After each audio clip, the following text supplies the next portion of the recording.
Hello, crafty friends, and welcome back. I am doing some backtracking on 30 Days of Sketches, Chrissy's Beautiful Life, that I am backtracking to day one with this sketch by Sarah Christensen. And I love me a good grid sketch or grid layout. And so at this crop that I was at, that once I had finished all of my projects that I had planned to do, I did bring along some of my uh, papers and collection that I've been using for my Destin album. And so I decided to pull this one out and was inspired to just start creating with some of the sketches that I had missed early in the month. So I'm going back to day one. So here you can see that I am using several different papers from 49 Market with some older collections that I've got some Kaleidoscope. I have some of the Sunburst. And that may be it. And then maybe some just wherever the turquoise paper came from.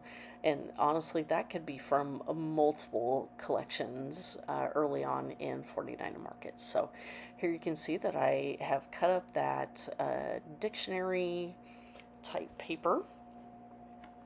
And eventually I do bring in some black cardstock.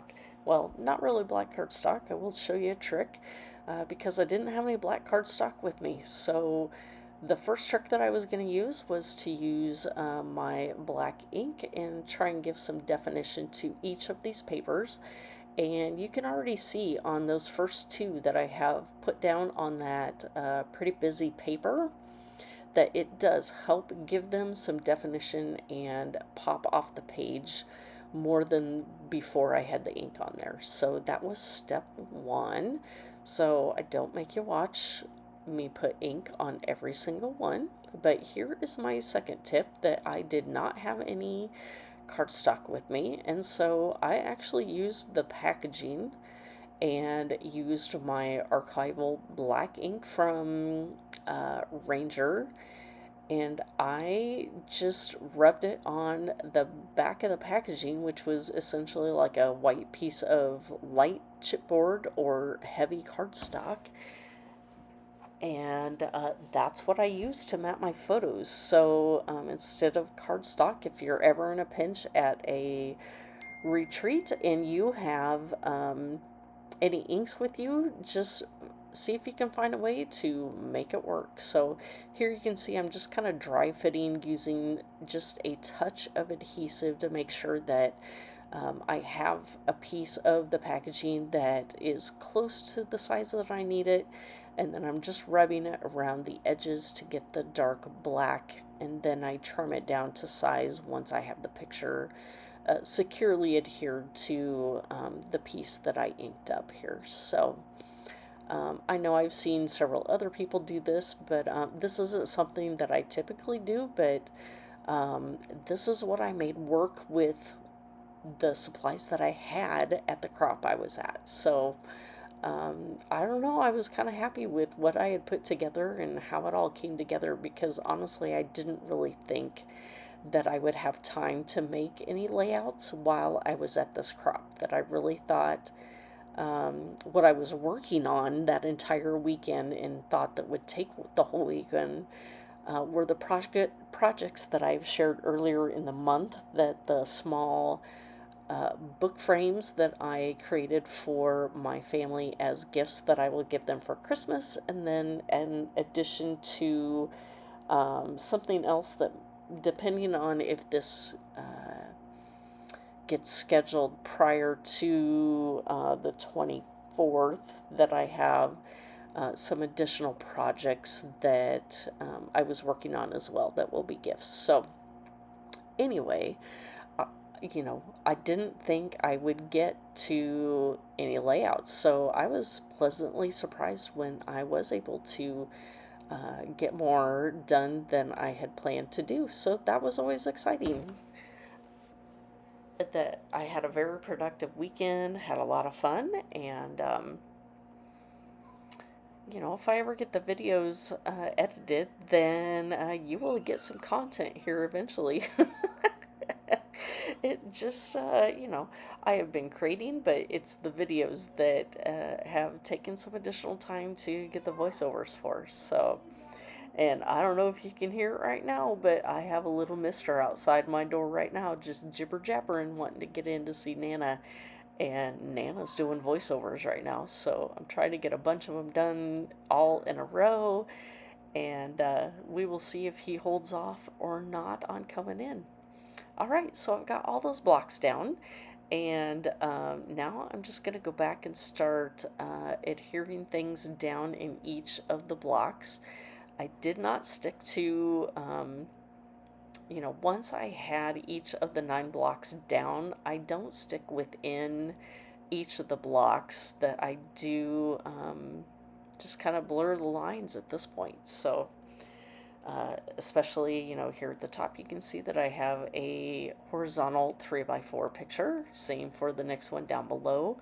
It's kind of a, most of these are like a series that they are pictures of my mom, my sister Dee, and her daughter Lauren, with various scenes at the ocean one afternoon, and then one picture with me and mom.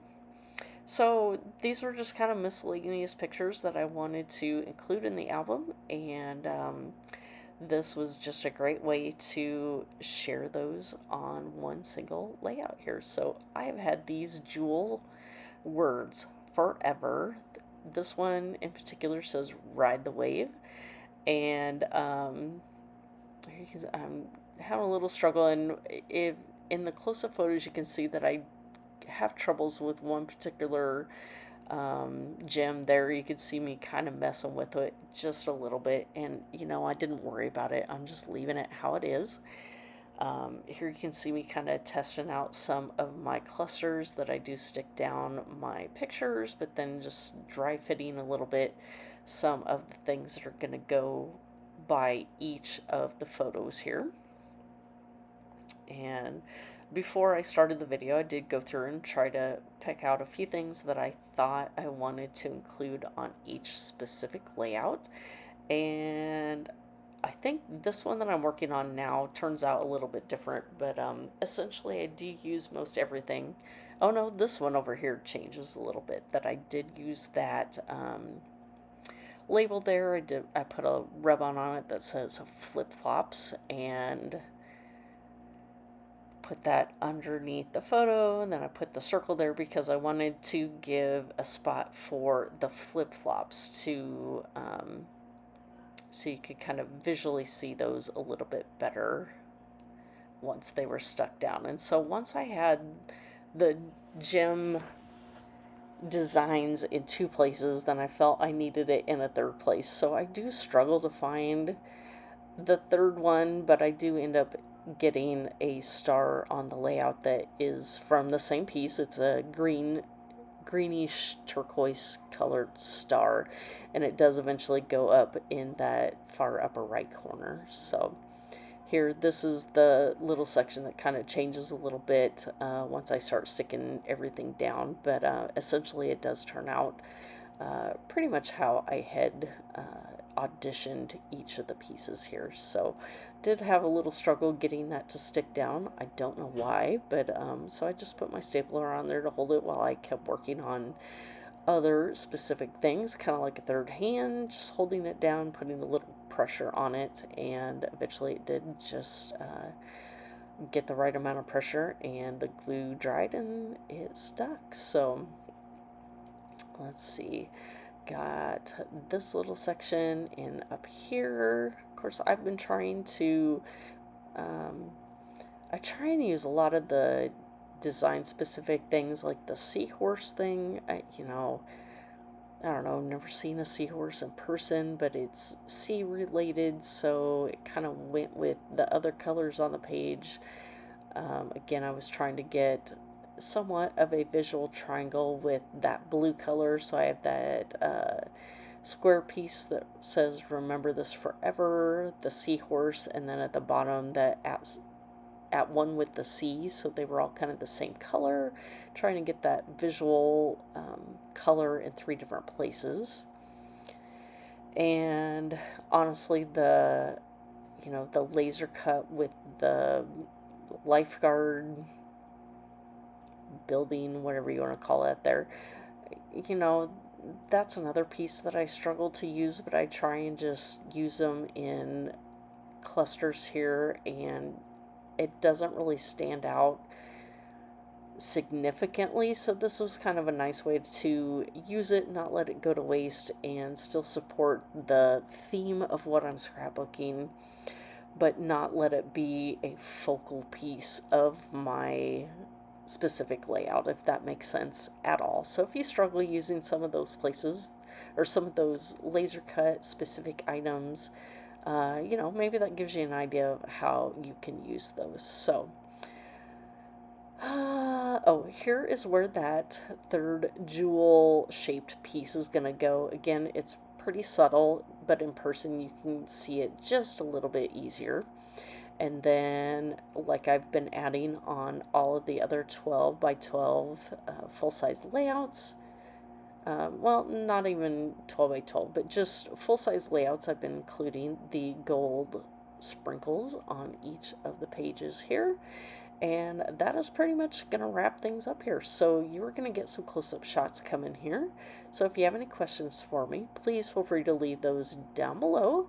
I will have a list of everybody playing along with 30 days of sketches, and as well as my social media accounts if you would like to go check out pictures in close-up on Instagram as well as Pinterest. So thank you for stopping by, and we will see you next time. Bye.